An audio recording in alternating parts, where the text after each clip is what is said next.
दोस्तों, मैं नीरज श्रीवास्तव आज आपके सामने एक बार फिर कुछ इंस्पिरेशनल, कुछ मोटिवेशनल बातों के साथ। आइए कुछ जानते हैं, कुछ सीखते हैं, कुछ समझते हैं। ये बात तो आप भी मानते होंगे कि हमारे भारतवर्ष में इतने महान और प्रतिभाशाली व्यक्तियों ने जन्म लिया है कि यदि हम उनके जीवन से कुछ सीखें और अपने जीवन में उन सीखों को इस्तेमाल करें तो हम बड़ी सी बड़ी कठिनाइयों का सामना कर सकते हैं।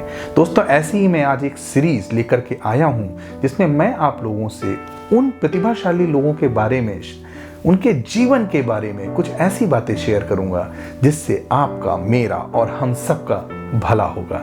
यदि हम उनके जीवन से कुछ सीख पाए तो जरूर हम भी अपने जीवन में कुछ कर पाएंगे, जो कि शायद आप और मैं सब कोई करना चाहता है। आज मैं आप लोगों से बात करूंगा उन महान प्रतिभाशाली व्यक्तियों में से एक श्री स्वामी विवेकानंद जी की, जिनके जीवन की प्रेरणा से लोगों ने बहुत कुछ किया है।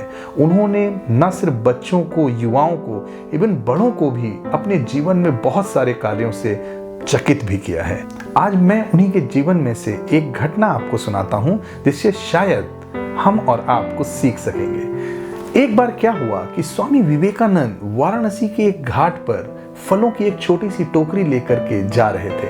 उन्होंने देखा कि एक दूर से एक बंदर उन्हें देख रहा है। उन्होंने सोचा कहीं ये मेरे पास ना आ जाए और वो थोड़ा सा साइड से जाने लगे।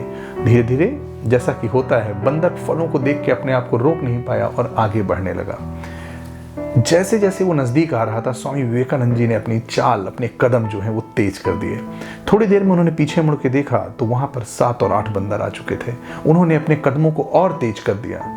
अचानक से उनको महसूस हुआ कि लगता है बंदरों की संख्या बढ़ती जा रही है। जब उन्होंने पीछे मुड़ के देखा तो near about 20 to 25 monkeys were there. वो तेज भागने लगे। एक संत वहीं पर वाराणसी के घाट पर बैठे हुए पूजा कर रहे थे। उन्होंने जब विवेकानंद जी को देखा तो उन्होंने तुरंत अकस्मात बोला, बेटा भागो मत, सामना करो। विवेकानंद जी को समझ में आ गया। वो उसी वक्त वापस पलटे और सीना तान के खड़े हो गए। वो सारे बंदर एकाएक रुक गए। उन्हें लगा ये क्या हो रहा है। विवेकानंद जी ने वहीं पर पास में एक लकड़ी पड़ी हुई थी, उसको उठा लिया। जैसे ही बंदरों ने वो लकड़ी देखी, वो सब भाग खड़े हुए। ऐसा ही हमारे जीवन में कई बार होता है। समस्याएं छोटी छोटी आती हैं और हम उनको इग्नोर करते हैं या उससे भागते हैं।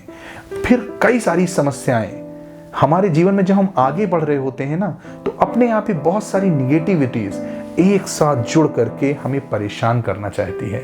सही मौके पे, सही टाइम पे आपको तुरंत पूरा उसका सामना करना चाहिए, पलट के उसकी तरफ देखना चाहिए और कुछ ऐसे रास्ते निकालने चाहिए जिससे कि उन परेशानियों से आप जल्द से जल्द बाहर आ सकें, ना कि उनसे भागना चाहिए। हम इसी तरीके से अगर स्वामी विवेकानंद जी की इस कहानी से प्रेरणा ले सकें तो यकीन मानिए आप बहुत कुछ कर पाएंगे। कई बार हम सोचते हैं कि हम कमजोर हैं, लेकिन मेरे दोस्तों ये बात मानिएगा, कमजोर वो नहीं है जो शारीरिक रूप से दुर्बल है, कमजोर वो है जो मानसिक रूप से दुर्बल है। तो अपने आप को, अपना जो एटीट्यूड है, अपना जो मानसिक संतुलन है, उसको ऐसा बनाइए, आपकी जो मानसिक अवस्था है उसको ऐसा बनाइए कि कैसी भी परिस्थिति आ जाए आप डट कर उसका सामना कर सकें, उस कठिन परिस्थिति में मुकाबला कर सकें। तो दोस्तों, मैं आपसे आज रिक्वेस्ट करूंगा कि कैसी भी सिचुएशन हो, डगमगाना नहीं है, डरना नहीं है, भागना नहीं है, लड़ना है और उस समस्या से बाहर निकलना है, उस कठिनाई से बाहर निकलना है। दोस्तों, हमेशा हंसते रहिए, मुस्कुराते रहिए, जीवन में खुश रहिए, क्योंकि माना कि जिंदगी की राहें आसान नहीं है, मगर मुस्कुरा के चलने में कोई नुकसान नहीं है।